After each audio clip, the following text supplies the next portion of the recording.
Salut YouTube, on se retrouve aujourd'hui pour une petite vidéo de deck profil. C'est un petit deck que j'ai fait à la base de deux structures deck le choc des dragons et j'ai rajouté quelques cartes à moi, donc faut savoir que je suis pas un pro du tout. Donc j'aimerais pas mal de vos conseils et tout. J'ai pas encore joué avec le deck, mais j'ai essayé de le faire tourner comme ça en me faisant des mains et j'avais pas l'impression que c'était trop mauvais. Après des fois il m'arrive d'avoir des mains mortes et d'être vachement bloqué. Donc je vais vous montrer ce qu'il y a dans le deck en fait. Donc un Veiler, une pierre blanche légendaire. Ça me permet de vite faire venir un dragon blanc yeux bleus dans ma main si j'en ai pas. Parce qu'il a une forte puissance d'attaque, tout ça, donc ça peut être vachement utile.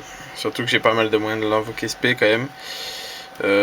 3 dragons étoiles brillantes de niveau 4 donc. J'ai pas beaucoup de dragons de niveau 4 en fin de compte. Donc j'ai pas vraiment le choix, j'ai pris celui-là. Il a une forte puissance d'attaque, 1900. Donc ça je trouve ça un peu dommage que j'ai pas du tout de tuteur dragon de niveau 4 en fait. Donc j'essaie de prendre des monstres assez puissants et tout ça. J'ai un ancien dragon qui a un effet plutôt sympa lui. Attendez, je vais décaler ça. Donc ça me fait 5 monstres de moins de 4 étoiles dragon. C'est super important pour mon deck en fait ça. Ça me permet de jouer les monstres plus puissants après. Un Dragonity à la hache. Alors ça je l'ai pas encore la carte, je vais l'avoir dans 2-3 jours. Un dragon mirage. 2 seigneurs DD. Seigneur DD dans un deck dragon il est il est assez cool, surtout que je le joue avec, vous verrez après, 2 flûtes là. D'ailleurs je sais pas s'il y a des limitations sur ça. Bon, faudra s'il y a quelqu'un de gentil qui sait s'il y a des limitations sur Seigneur DD et la flûte d'invocation qui me le disent, hein, ça me ferait plaisir. Une dame DD donc. Un prêtre invocateur. Alors le prêtre invocateur, qu'est-ce qu'il fout là, vous allez me dire. Alors en fait c'est ça le truc, c'est quand j'ai une main morte, ce qui arrive de temps en temps, le prêtre invocateur il est assez cool quand même parce qu'il me permet de faire tourner le deck, dans le sens où je vais pouvoir ramener un monstre de niveau 4 depuis le deck. Il me servira pas à attaquer, il me servira à le sacrifier pour invoquer un monstre plus puissant grâce à une carte piège ou quelque chose comme ça. Ça sera un monstre dragon quoi, et ça me permettra de refaire tourner le deck en fait. On passe aux autres monstres. Hop. Un dragon cruel pour l'invoque SP. Un dragon interplanétaire violet épineux pareil pour l'invoque SP. Ils sont assez cool à invoquer spécialement et après ça me permet de les sacrifier pour invoquer un monstre plus puissant. Un sorcier du chaos, bon voilà, vous connaissez son effet. 2 dragons materia. Alors franchement c'est un monstre que j'ai trouvé pas mal fort en tout cas.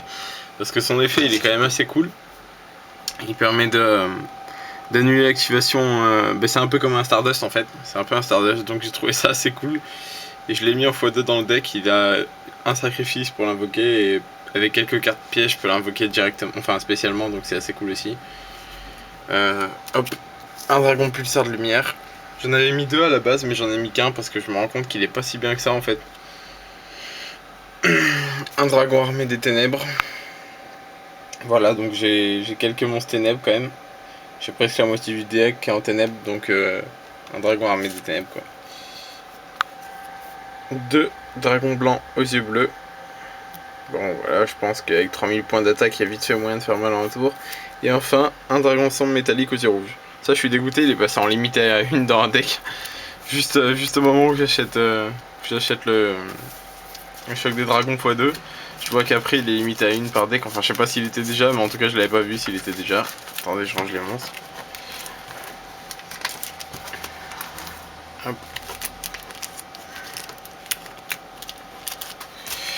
Hop là.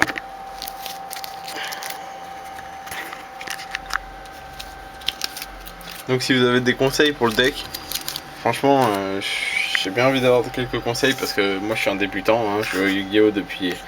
J'ai déjà joué à Yu-Gi-Oh plein de fois mais je suis un débutant quand même. Donc ma carte magie, un Dark-Hole.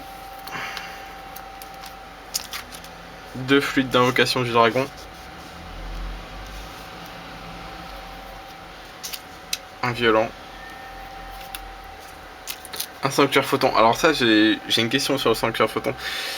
Si quelqu'un de gentil pareil là pourrait me répondre. Admettons si je pose un sanctuaire photon, donc ça invoque deux monstres, enfin 2 jetons type tonnerre lumière niveau 4.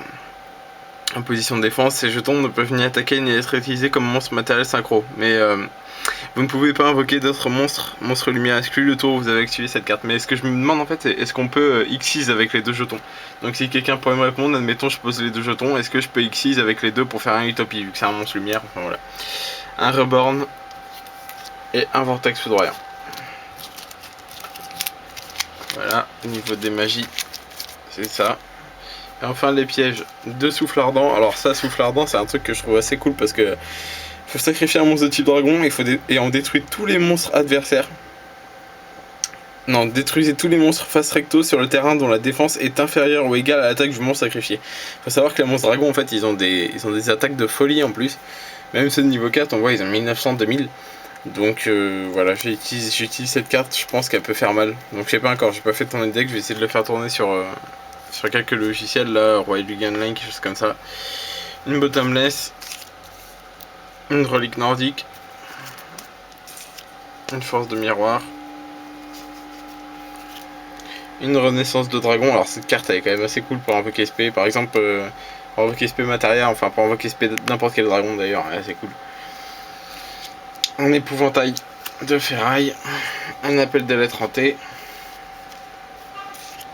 avertissement divin, hommage torrentiel et charge photon. Charge photon qui à mon avis dans le deck va juste faire super mal parce que admettons un dragon blanc aux yeux bleus, j'utilise charge photon, il passe à vite fait, il a vite fait de passer à 5000 points d'attaque quoi. Donc ça a vite fait au moins de faire mal. Donc voilà, bah écoutez, je vais peut-être vous montrer l'extra deck. Alors par contre l'extra deck j'ai pas... Non bah je vais vous dire ce que j'ai dans l'extra deck. J'ai pas grand chose, j'ai un Génie Reine Dragoon, j'ai un Utopie, j'ai un Papy Opérative, j'ai 2 Illuminate Knight. Et il me semble que c'est à peu près tout. J'ai un Perle Chevalier Gemme aussi. Et puis après j'ai un Chevalier Gaïa mais je peux pas utiliser dans ce deck. Ça je suis un peu dégoûté quand même. Et j'ai un Léviathan mais pareil je peux pas l'utiliser dans le deck. Pareil pour les Terror Beat. Donc voilà, pour mon extra deck ça donne à peu près ça. Donc je vais essayer peut-être de me choper une Chinbox avec un Dragon Ferraille pour mettre des monstres synchro dans le deck. Mais je sais pas trop encore. Bah voilà YouTube, écoutez, j'attends vos conseils. Donc n'hésitez pas, hein, dites-moi ce que vous en pensez, dites-moi comment l'améliorer, ça me fera énormément plaisir. Allez, ciao YouTube!